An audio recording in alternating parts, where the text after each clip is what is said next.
Hi friends, ಹೇಗಿದ್ದೀರೆಲ್ಲರೂ? ಇವತ್ತು ನನ್ನ ಫ್ರೆಂಡ್ಸಿಗೆ ಸಿಂಪಲ್ ಆದಂಥ ಒಂದು ಬ್ಯೂಟಿ ಟಿಪ್ ಹೇಳ್ಕೊಡ್ತೀನಿ, ಆಯಿತಾ? ಇದೇನಂತ ಗೊತ್ತಾ? ಇದು ಬಂದು ಫ್ಲ್ಯಾಕ್ಸ್ ಸೀಡು. ಕನ್ನಡದಲ್ಲಿ ಇದಕ್ಕೆ ಅಗಸ್ಯ ಬೀಜ ಅಂತ ಹೇಳ್ತೀವಿ. ಇದು ತುಂಬ ಒಳ್ಳೆಯದು, ಸ್ಕಿನ್ಗಾಗಲಿ ಅದಾದಮೇಲೆ ಹೇರ್ಗಾದ್ರೂ ಎಲ್ಲದಕ್ಕೂ ತುಂಬ ಒಳ್ಳೆಯದು. ಇದು ನಮಗೆ ತಿನ್ನಲಿಕ್ಕೂ ಚೆನ್ನಾಗಿರುತ್ತೆ, ತುಂಬ ಹೆಲ್ತಿ ಆದಂಥದ್ದು. ಅವಾಗ ಇದು ಏನು ಮಾಡಬೇಕು ಅಂತ ಹೇಳ್ತೀನಿ.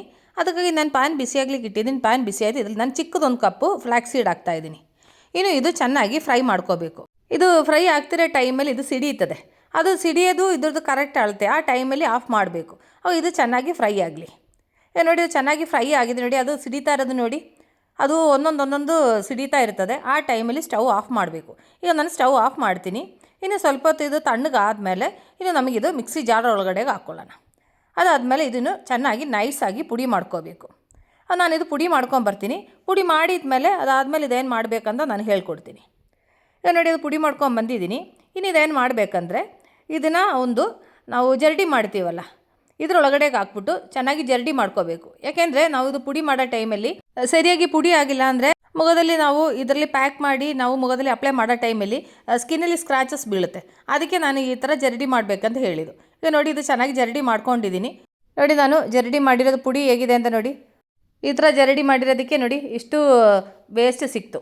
ಇನ್ನು ಇದನ್ನು ಒಂದು ಏರ್ ಟೈಟ್ ಕಂಟೈನರ್ಗೆ ಹಾಕ್ಬಿಟ್ಟು ಹಾಗೆ ಮುಚ್ಚಿಡ್ತೀನಿ. ನಾನು ಯಾವಾಗ ಮುಖದಲ್ಲಿ ಪ್ಯಾಕ್ ಅಪ್ಲೈ ಮಾಡ್ತೀನಿ ಆ ಟೈಮಲ್ಲಿ ಒಂದು ಸ್ಪೂನ್ ತೊಗೊಂಡು ನಾನು ರೆಡಿ ಮಾಡ್ಕೊತೀನಿ. ಅದಾದಮೇಲೆ ಇದಕ್ಕೆ ಮೇಯ್ನಾಗಿ ಬೇಕಾಗಿರೋ ಒಂದು ಇಂಗ್ರೀಡಿಯೆಂಟ್ ಏನಂದರೆ ಇದು ನಿಂಬೆಹಣ್ಣು ಸಿಪ್ಪೆ ಬೇಕು. ನಾನು ಈ ತೋರಿಸ್ತಾ ಇರೋ ಥರ ಈ ಥರ ಸಿಪ್ಪೆ ಕಟ್ ಮಾಡಿ ತೊಗೋಬೇಕು. ನಾನು ನಿಂಬೆಹಣ್ಣು ಸಿಪ್ಪೆ ಇದೇ ಥರ ಪೂರ್ತಿ ಇದೇ ಥರ ಕಟ್ ಮಾಡ್ಕೊತೀನಿ. ನೋಡಿ, ಈ ಥರ ಕಟ್ ಮಾಡ್ಕೊಂಡಿದ್ದೀನಿ. ಇನ್ನು ಇದನ್ನು ಆ್ಯಕ್ಚುಲಿ ರುಬ್ಕೋಬೇಕು. ಆ್ಯಕ್ಚುಲಿ ಈ ಥರ ರುಬ್ಕೊಳ್ಳೋಕ್ಕಾಗಲ್ಲ, ಯಾಕೆಂದರೆ ಇದನ್ನು ಸ್ವಲ್ಪ ನೀರಲ್ಲಿ ನೆನೆಸ್ಬೇಕು. ಒಂದು 2 ಅವರ್ ನೆನೆಸ್ಬೇಕು. ಅದಕ್ಕೆ ನಾನು ಆಲ್ರೆಡಿ ನೆನೆಸಿರೋ ನಿಂಬೆಹಣ್ಣು ಸಿಪ್ಪೆ ನೋಡಿ ಆಲ್ರೆಡಿ ನೆನೆಸಿ ಇಟ್ಟಿದ್ದೀನಿ. ಇನ್ನು ಇದು ಚೆನ್ನಾಗಿ ರುಬ್ಕೋಬೇಕು.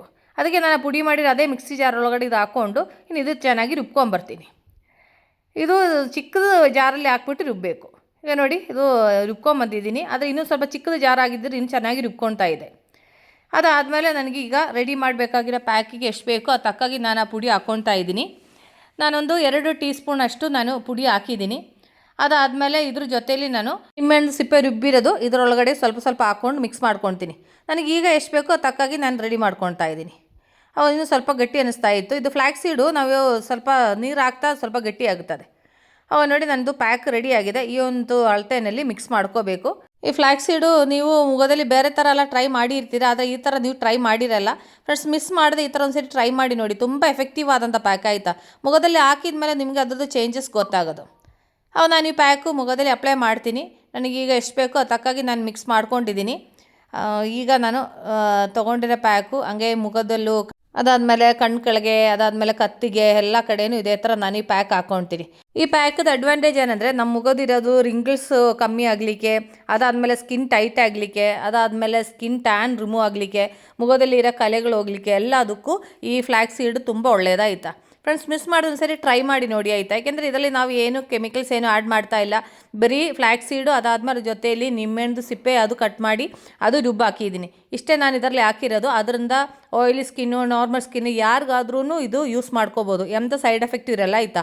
ಇದು ಸ್ಕಿನ್ನಿಗೆ ತುಂಬ ಒಳ್ಳೆಯದು. ಇದು ನೀವು ವಾರಕ್ಕೆ ಒಂದು 2 ಸರಿ ಈ ಥರ ಮಾಡಿ ನೋಡಿ, ನಿಮ್ಮ ಸ್ಕಿನ್ನದು ಚೇಂಜಸ್ ನಿಮ್ಗೆ ಗೊತ್ತಾಗುತ್ತದೆ. ನಾನು ಹೇಳೋದಕ್ಕಿಂತ ನೀವು ಮಾಡಿ ನೋಡೋವಾಗಲೇ ಅದ್ರದ್ದು ಎಫೆಕ್ಟ್ ಹೇಗಿರುತ್ತೆ ಅಂತ ಗೊತ್ತಾಗೋದು, ಆಯಿತಾ. ನಮಗೊಂದು 35-40 ಆಗ್ತಾ ಟೈಮಲ್ಲಿ ನಮ್ಮ ಫೇಸು ಸ್ಕಿನ್ನು ಲೂಸ್ ಆಗಲಿಕ್ಕೆ ಸ್ಟಾರ್ಟ್ ಆಗುತ್ತದೆ.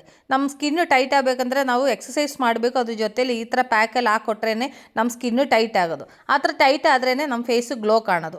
ಇಲ್ಲಾಂದರೆ ನಮಗೆ ಅಲ್ಲೆಲ್ಲ ರಿಂಗಲ್ಸ್ ಬಂದು ಅಂದರೆ ಫೇಸು ಗ್ಲೋ ಕಾಣಲ್ಲ. ನಾನಿದು ಮುಖದಲ್ಲಿ ಅಪ್ಲೈ ಮಾಡ್ಕೊಂಡು ಇನ್ನೊಂದು 20 ನಿಮಿಷ ಹಿಂಗೆ ಬಿಡ್ತೀನಿ. ಈಗ ನೋಡಿ, ಒಂದು 20 ನಿಮಿಷ ಆಗೋಗಿದೆ. ಎಷ್ಟು ಚೆನ್ನಾಗಿ ನನ್ನ ಮುಖದಲ್ಲಿ ಡ್ರೈ ಆಗಿದೆ ಅಂತ ನೋಡಿ. ಇನ್ನು ಇದು ಚೆನ್ನಾಗಿ ನೆನೆಸ್ಬಿಟ್ಟು ಚೆನ್ನಾಗಿ ವಾಶ್ ಮಾಡಬೇಕು. ಫಸ್ಟ್ ಏನು ಮಾಡಬೇಕಂದ್ರೆ ಒಂಚೂರು ನೀರು ಈ ಥರ ನೆನೆಸ್ಬಿಟ್ಟು ಈ ಥರ ಲೈಟಾಗಿ ಸ್ಕ್ರಬ್ ಮಾಡಬೇಕು. ನಾವು ಈ ಥರ ಸ್ಕ್ರಬ್ ಮಾಡ್ತಾ ಇದ್ದರೆ ಮುಖದಲ್ಲಿ ಟ್ಯಾನ್ ಇರೋದು ಅದೆಲ್ಲ ರಿಮೂವ್ ಆಗಿ ನಮ್ಮ ಕಲೆ ಹೋಗ್ಲಿಕ್ಕೆ ಎಲ್ಲದಕ್ಕೂ ತುಂಬ ಒಳ್ಳೆಯದಾಯ್ತಾ. ಫ್ಲ್ಯಾಕ್ಸ್ ಸೀಡ್ ನೀವು ಕೇಳಿರ್ಬೋದು, ಯಾಕೆಂದರೆ ಅದು ನಾನು ಸ್ಪೆಷಲಾಗಿ ಹೇಳೋ ಅವಶ್ಯಕತೆ ಇಲ್ಲ. ಫ್ಲ್ಯಾಕ್ಸ್ ಸೀಡು ಮುಖದಲ್ಲಿ ಬೇರೆ ಥರನೂ ಅಪ್ಲೈ ಮಾಡ್ತೀವಿ. ಇದು ನಾನೊಂದು ಮೆಥಡ್ ನಾನು ನಿಮ್ಗೆ ಹೇಳ್ಕೊಟ್ಟಿರೋದು. ನಾನು ಮುಖ ಇದೇ ಥರ ಸ್ಕ್ರಬ್ ಮಾಡಿಬಿಟ್ಟು ಚೆನ್ನಾಗಿ ವಾಶ್ ಮಾಡ್ಕೊಂಬರ್ತೀನಿ. ನೋಡಿ, ನನ್ನ ಫೇಸು ಎಷ್ಟು ಗ್ಲೋ ಕಾಣ್ತಿದೆ ಅಂತ ನೋಡಿ. ನೀವು ಫಸ್ಟು ನನ್ನ ಫೇಸ್ ನೋಡೋದಕ್ಕೂ ಈಗ ನೋಡೋದಕ್ಕೂ ಎಷ್ಟು ವ್ಯತ್ಯಾಸ ಇದೆ ಅಂತ ನೋಡಿ. ತುಂಬ ಗ್ಲೋ ಕಾಣ್ತಿದೆ ಅಲ್ಲ. ಯಾಕೆಂದರೆ ತುಂಬ ಎಫೆಕ್ಟಿವ್ ಆದಂಥ ಪ್ಯಾಕು. ಯಾಕೆಂದರೆ ನಾವು ಇದರಲ್ಲಿ ಎಂಥ ಕೆಮಿಕಲ್ ಏನೂ ಆ್ಯಡ್ ಮಾಡಿಲ್ಲ. ಬರೀ ಫ್ಲ್ಯಾಕ್ಸ್ ಸೀಡು ಅದಾದಮೇಲೆ ನಿಂಬೆಹಣ್ಣು ಸಿಪ್ಪೆ ಅಷ್ಟೇ ತಾನೇ ನಾವು ಹಾಕಿರೋದು. ಅದರಿಂದ ಅದ್ರದ್ದು ಎಫೆಕ್ಟ್ ನಮ್ಮ ಮುಖದಲ್ಲಿ ಎಷ್ಟು ಚೆನ್ನಾಗಿ ಕಾಣ್ತಿದೆ ಅಂತ ನೋಡಿ. ಫ್ರೆಂಡ್ಸ್ ಮಿಸ್ ಮಾಡಿದ್ರೆ ಒಂದು ಸರಿ ಟ್ರೈ ಮಾಡಿ ನೋಡಿ ಆಯಿತಾ. ಯಾಕೆಂದರೆ ನೀವು ಟ್ರೈ ಮಾಡಿದ್ರೇ ಇದ್ರದ್ದು ರಿಸಲ್ಟ್ ಹೇಗಿರುತ್ತೆ ಅಂತ ನಿಮ್ಗೆ ಗೊತ್ತಾಗೋದು. ಯಾಕೆಂದರೆ ನಾನು ಹೇಳೋದಕ್ಕಿಂತ ನೀವು ಟ್ರೈ ಮಾಡಿ ನೋಡಬೇಕು. ತುಂಬ ಎಫೆಕ್ಟಿವ್ ಆಗಿರುತ್ತೆ. ಅದಕ್ಕೆ ನಾನು ಪದೇ ಪದೇ ಮತ್ತೆ ನಿಮಗೆ ಹೇಳ್ತಿರೋದು ಆಯಿತಾ. ಯಾಕೆಂದರೆ ಸಣ್ಣ ಟ್ಯಾನ್ ಹೋಗಲಿಕ್ಕೆ, ಕಲೆ ಹೋಗಲಿಕ್ಕೆ, ಅದಾದಮೇಲೆ ಪಿಗ್ಮೆಂಟೇಷನ್ ಹೋಗಲಿಕ್ಕೆ ಎಲ್ಲದಕ್ಕೂ ತುಂಬ ಒಳ್ಳೆಯದಾಯಿತಾ. ಫ್ರೆಂಡ್ಸ್ ನೀವು ಟ್ರೈ ಮಾಡ್ತೀರಂತ ನಾನು ಅಂದ್ಕೊಳ್ತೀನಿ. ನೀವು ಟ್ರೈ ಮಾಡ್ತೀನಿ ಅಂತ ನಂಬಿಕೆಯಲ್ಲಿ ವೀಡಿಯೋ ವೈಂಡಪ್ ಮಾಡ್ತಾ ಇದ್ದೀನಿ. ನೆಕ್ಸ್ಟ್ ಹೊಸ ವೀಡಿಯೋ ಸಿಗೋ ತನಕ ಟೇಕ್ ಕೇರ್, ಬಾಯ್.